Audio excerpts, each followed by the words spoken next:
Ammuma hoollee bulle dhugaa waan ajaa'ibaa waan addaa Dubaay kana keessa dhagaa hoollee bullaa jechaadha. Guyyaa guyyaadhaanii waan adda gannuu yaa'aa jechuudha Dubaay kana keessa. Warri kun eessa jirtu? Warri Joordaan harka baasaa, warri Suudii, warri Beeruut. Sinoo maaliin jedheen ofiin jiru moomtu achi? Hin jiru lammiin Itoophiyaa achi jira bar. Jira. Sinoo maaliif calleeftanii jedha akka warra Dubaay kana hin gootanii siin? Akkanatti seenaan galmeessitanii seenaa nu galmeessite micoon Dubaay keessatti dhugaa dubbachuu fi kuni hanga dhugaa ta'uu miti garuu gama kiyyaa dhugaadha jedhee fudhadhu jechaadha. Dhugaadha jedhee hin fudhadhu ani. Maaliif akka biyya keenya miti biyyi kun baasawee akka ishiin jettu kana miti jechuudha. Sammuna kana ajandaa uummataa kan ta'e jechuudha. Har'aan guyyaa afurii hundumtuu baggiraawundii kun barbaree piroofaayilii godhatee jira sammuna kanaa jechuudha. Guyyaa afur sadii har'aani. Manatti waamtan abbaa mana koo barbaree itti naqe jettee barbaree fi shaboo dheettee kun hangam akka dhugaa ta'e kaan hin beeku. Biyyi kun seera cimaatu biyya kana keessa jira. Akka biyya keenya sanaa miti. Akka biyya keenya qabanii gabaa walakkaatti wal tumanii qamadii aspaaltii gubbaarratti wal tumanii akka barbaadan wal godhassanii miti jechuudha. Manaas abbaa manaas ta'ee ijoollee namni kuni jechuudha. Biyyi kun seera mataa qaba. Of eeggannoo wannoo guddaa biyya kana keessa jira jechuudha. Biyyi kun akka biyya keenya miti jechuudha. Nuti akkas goona jettanii qabamochi akka hin qophoofne garuu ani isinitti beera. Dhugaa rabbii. Kun dhugaa natti fakkaatu garuu gamaa kun sobarraa fagaate dhugaa. Akkamitti manatti waamee barbaree itti naqee madaa'ima kootiin mari'ate madaa'ima nasiis sarman baasee mana ishii seessisuu miti akka ishiin jettutti mana seessisee mukatti intiin wajaroodhanii barcumaatti dhiinee tumaa bullee moo tumaa oolle jette afaan mashiitiin dubbattee jechuudha. Masiifaatti masii namni wallaalee hin jiranatti fakkaatu jechuudha. Masiin ishiidhaan akkas jettee hin tumee jette. Kuni hangam akka dhugaa ta'e hin beekanii. Yeroo ishiin tumtu kana inni maal hojjeta? Inni akkamitti immoo mana madaa'imman akkamitti seena? Isuma inni ajaa'iba.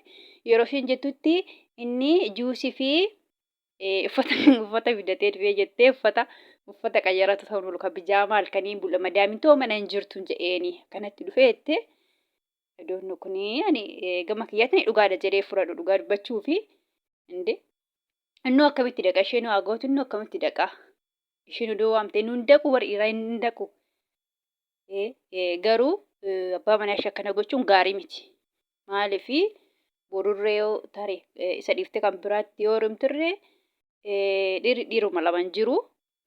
Kanaafuu shaggaa miti kun gama kiyyaati wanna kanaan ta'u barbaree maalitti na xool jibbitan akkasumatti addaan ba'uu wayyaa jechuudha. Kalas baqa ooliin taane addaan ba'uudha. Garuu inni illee waan gaariin goone abbaa haadha manaa isaatii ishiin biyyarraa fiddee birrii amma meeqa dhufu biyya kana keessa Dubaay kana dhiira birrii 500 birrii 500 maa baaftanii fidduu siin shamarran keenya maal taatan? Maal taatan birrii 500 akkamitti namni namaa kenna isuma na ajaa'ibe. Sanuu odoo obboleecha ishii ta'e haadha keessanii uffata bitaa.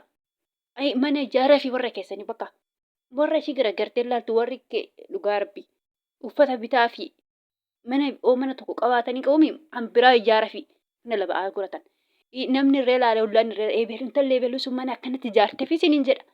Asii yoo abbaa manaa fiddee eebeluusa fiddee ila'aan isaa bunaan itti si dhuganiyyuu kan biyyatti jechi namaatu jechuudha. Kana ajandaa miidiyaa kanaa caala.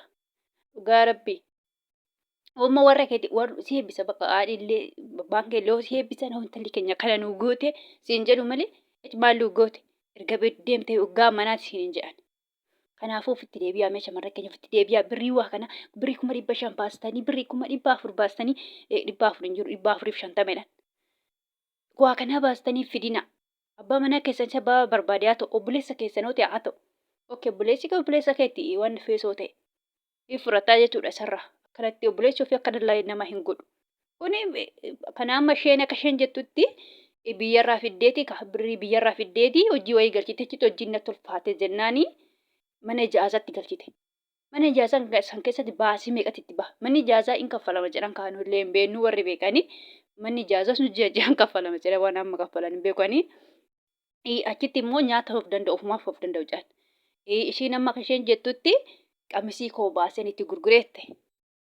Way aada keetti qamisii gurgurtee beektaa? warqii kootti gurguree qamisii amma dubbatti deebitanii gana maal gaabbitu sulaa dura gootanii dura sammuu keessanis takaakalattanii hin jedhan. Inde dura maa gootan?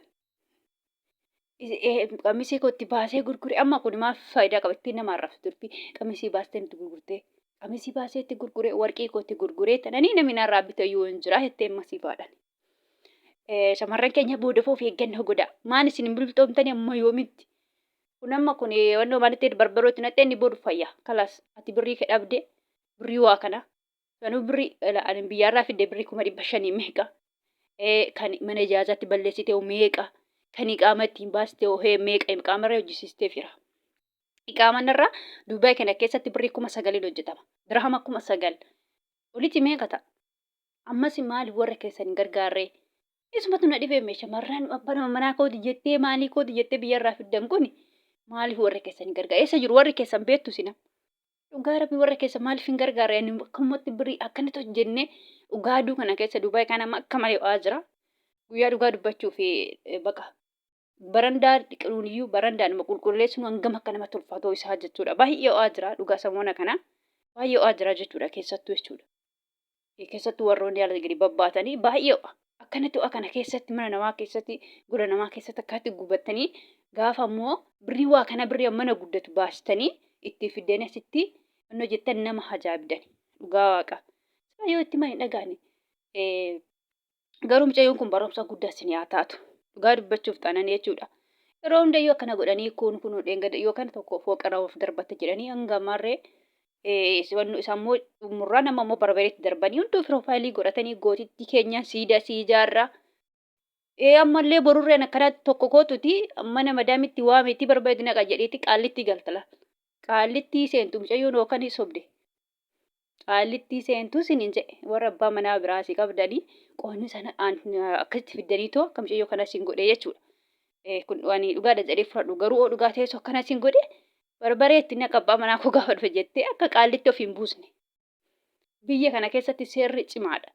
Seerri cimaa akka biyya keenya sanii miti akkuma dura dubbadhee sana nama tuumanii waan barbaadan nama godhanii haadhi mana abbaa manaatti akka barbaade jettee akka barbaadu hin jedhan sanii miti biyyi kun. Biyyi kun biyya seera mataa ishee qabdi. Biyyi kun akka biyya keenya sanii miti akka barbaadan waliin jedhu barbaadan mana wal ari'u akkasii miti. Akkas jettanii sunillee mana madaamii keessa teessanii abbaa manaa keessanii sitti fiddanii warri qabdan qo'anis akka mucayyoo kanaa godha jettanii akka akkuma isin jedha akka qaallitti of hin buusnee isin jedhe. Maaliif madaamonni kun soofamanii madaamonni jechuudha. Balbala ofiirra nuuf hin geessu jira jechuudha. Balbala ofii biraanuu hin geessu. Ani maaliif akka ishiin akkana jette garuu haan hin beeku. Tarii madaamii garaa laaftuu wayii jira ta'ee taatiif ta'e ani hin beeku. Kanaafuu salphumatti of eeggannoo godhaa. Silaan dhageesse fidina warri fiduudha garaa qabdanillee fidina yookaan biyyumatti gargaarame bajaajii bitaa fi birrii 500 bajaajii hin bitaa. Bajaajii bitaa fi bajaajii kun kan naafxaa hin barbaanne wannoon jenne hin jira jedhan ibsaadhaan kan hojjetu ibsaa bichaadhaanii saarjerii irra godhu akkuma bilbilaatti ganama hin deema jedhan isa bitaa fi bakka 500 nama caaluu miti isa bitaa fi biyyumatti haa hojjetu kalaas asitti sinuma hojjeta biyyatti sinuma hojjeta. Asitti isa biyya isaa wayya cufaa asitti akkaataa hojii rakkachuurra biyyatti birri isaa maaliif warra biyya jiraa isa ofee haa galu baqa hojii uumteef jedhama. Erga jaalattetti jechuudha birrii 500 asif fidiniiti. Birrii waa kanatti baastanii asif fidina. Asitti immoo fiddanii silaa isiniin taane akkanatti. Ofuma keessanii dhugaa rabbii. Waggaa meeqa isinii as biyya mana rawannoo jettetti fixxusin.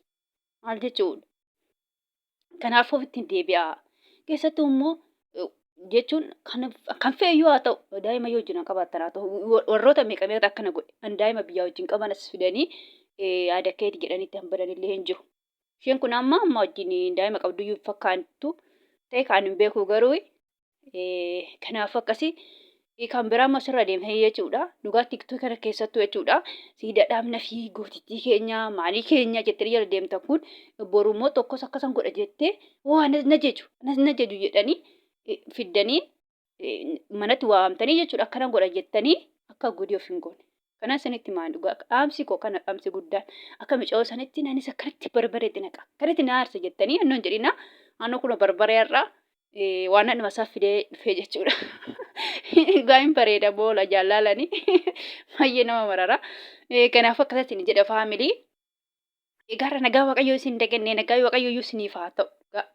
Nagaa isiniif haa ta'u. Egaa warroon mana kanaaf immoo haara taatanii sabiskiraabii godha faamilii.